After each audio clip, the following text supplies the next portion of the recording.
जय गौ माता।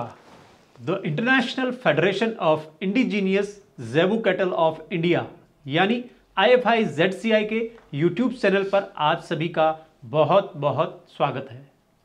IFI-ZCI का गठन भारतीय गाय की नस्लों को पहचान दिलाने, उनकी क्वालिटी को बेहतर करने और किसानों की आजीविका लाखों करोड़ों में ले जाने के लिए हुआ है।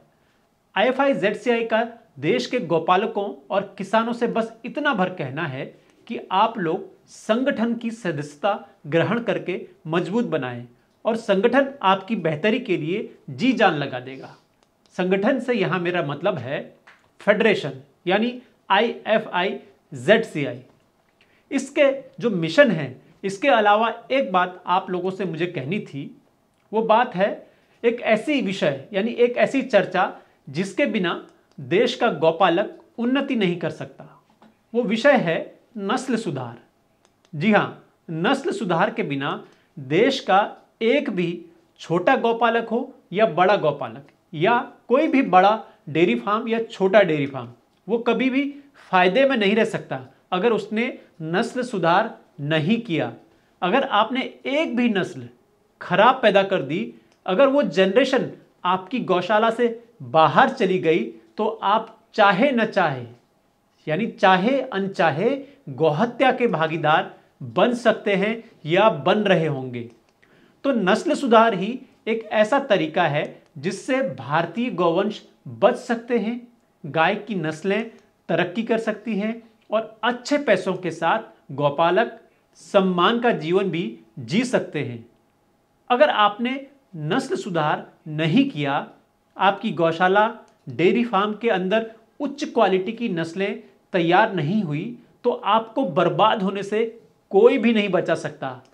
ये सब बातें मैं सैकड़ों गौशालाएं विजिट करने के बाद आप सबके सामने कहने के लिए बता रहा हूं, या ये मैं प्रूफ के साथ आपके सामने रख रहा हूं, क्योंकि अब तक मैंने इस देश में पूरब से लेकर पश्चिम तक और उत्तर से लेकर दक्षिण तक, चाहे आप पहाड़ी क्षेत्रों में ले लें, चाहे आप पश्चिम में ले लें, चाहे आप साउथ की दृष्टि से साउथ की दिशा में ले लें, तो वहां तक मैंने छोटी बड़ी एक गाय रखने वाले से लेकर 1000 गायों तक रखने वाले लोगों से मुलाकात की है, उनकी गौशालाएं देखी है, उनके पालने के तरीकों को देखा है। उसके बाद ये सब बातें मैं आपके सामने कर पा रहा हूं।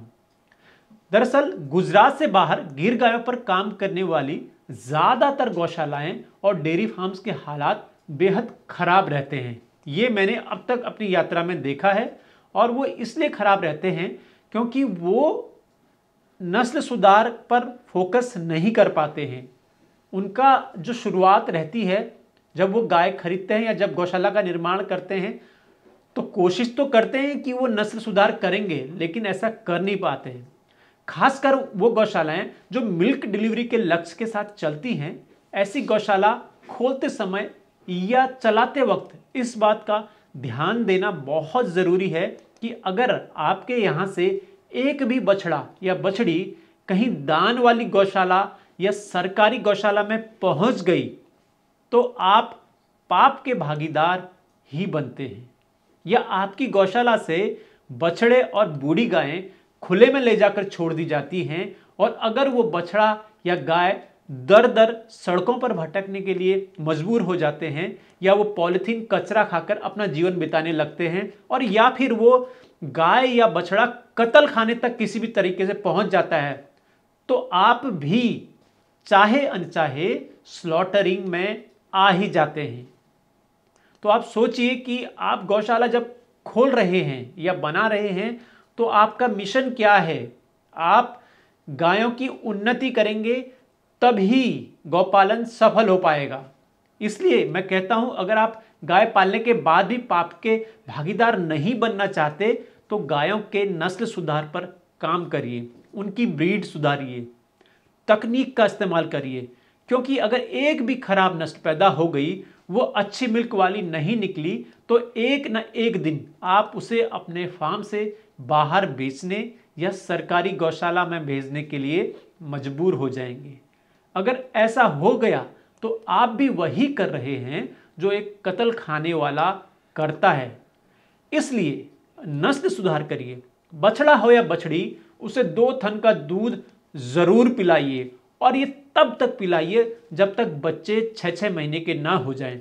अगर आपके बचपन में बछड़ा हो या बछड़ी उसे दूध नहीं पिलाया, मतलब बचपन में उस बछड़ा या बछड़ी को दूध नहीं पिलाया, तो आने वाले वक्त में, यानी जब वो बछड़ा ब्रीडिंग के लिए तैयार होगा या जब वो बछड़ी बच्चा देने के लिए तैयार होगी, तो कभी भी मिल्क में नहीं आ पाएगी। इसलिए जितना बच्चों पर इन्वेस्ट करेंगे उतना ही वो आने वाले वक्त में आपको सूद समेत लौटाएगा या लौटाएगी। तो अपने फार्म को घाटे से उबारने के लिए नस्ल सुधार बहुत ज़रूरी है। ऐसा नहीं कि वो आपकी संतुष्टि के लिए है, आपको घाटे से उबारने के लिए नस्ल सुधार बहुत ज़रूरी है, क्योंकि एक अच्छी नस्ल किसी दूसरे के यहाँ जाकर भी अच्छी नस्लें पैदा करने में सक्षम होगी और वो दूसरा गौपालक भी उसको कैरी फॉरवर्ड करेगा। वरना कोई भी खराब नस्ल अपने यहाँ पर, कम दूध देने वाली गाय अपने यहाँ पर नहीं रखना चाहता। तो अच्छी नस्ल तैयार करिए, अच्छे बुल्स का इस्तेमाल करिए।